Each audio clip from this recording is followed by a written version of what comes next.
Hello everyone, welcome to this new entry. Today we're looking at question 19. According to Locke, an unowned thing becomes your property if you mix your labor with it. Is that right? If you pick some flowers in an open field, do you have a claim to them? What if you built a fence around the open ocean? Does the ocean become your property?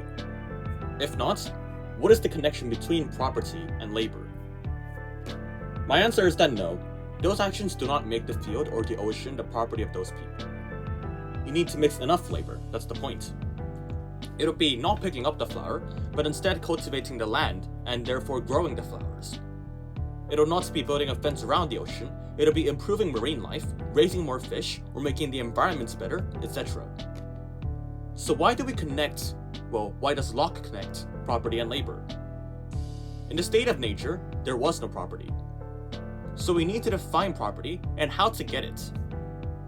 Mixing labor makes property because that means the person puts effort in that thing, and therefore can be a part of their property. It also leads to the enhancement of the value of the land or the thing. When can we assess the land does not deserve to be property? Well, if the owners are wasting it, then that's not the property of them. For example, taking too much land and not growing crops on a big part of it. Then you're not developing from the original position, and therefore it's not really yours.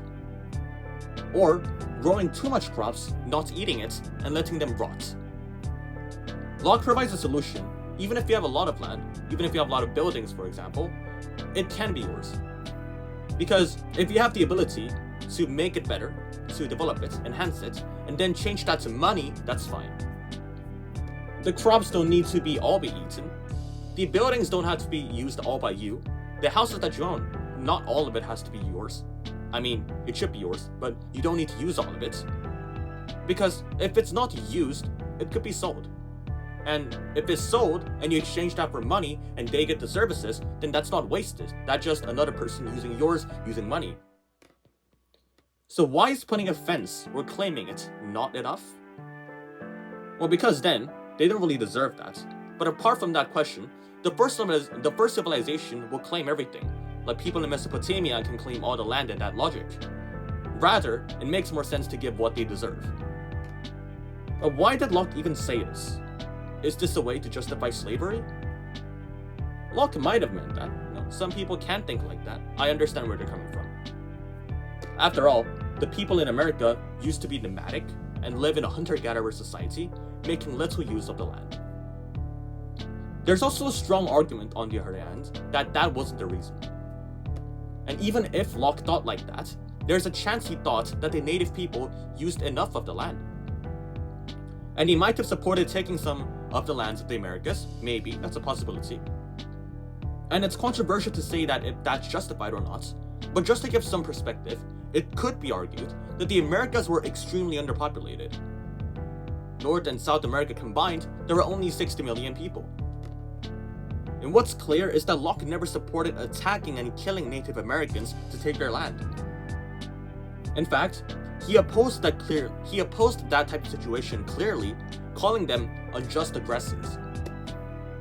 Even if he were to follow Locke's logic to the most extreme level, the only possibility of taking the land of the Americas here, would be peacefully taking with the Native Americas and teaching them how to live in a smaller area of land.